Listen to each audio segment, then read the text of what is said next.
मुङा प्रनिता रामसियारि आंखो जेनेबा मिडियायाव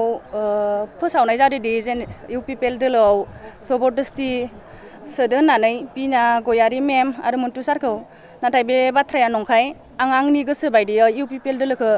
प्रमद सारनि दैदेननायखौ मोजां नुनानै आंनि गोसो बायदियै फैनाय जादों आरो शर्मिला बसुमतारिया बुंनाय बायदि लेखाबा बे बाथ्राया नंखाय आं बेखौ जबरदस्ति माने आंनि न'आव फैनायाव दखानाव फैनायाव मिटिं खोनासंनो फैनाल' आं लिंनाय जादोंमोन आरोना ओमफ्राय बेयावहाय बियो गावनो नामखौ थिसननाय जादों आं बेखौ जबरदस्ति नामखौ थिसन होआखै गावनो मिथिखादो ओमफ्राय बेवहाय आंखौ जबरदस्ति नामखौ थिसन होदो होननानै बियो जयनिं जाहोदो होनना बुंनाय जादों आरो खिन्थु आं बेखौ मालाबाबो जबरदस्तियै सोनाय जायाखै। गाव गोसो जानासो थांदोंमोन होनना फोरमायगोन नामा? सोरो? जाय जयेन जायो गावनो जेनेबा जयेन जानायखौ मिथिखादोलाय नामखौ सोंनायाव गावनो खोन्थानायाव आरो गावनो जेनेबा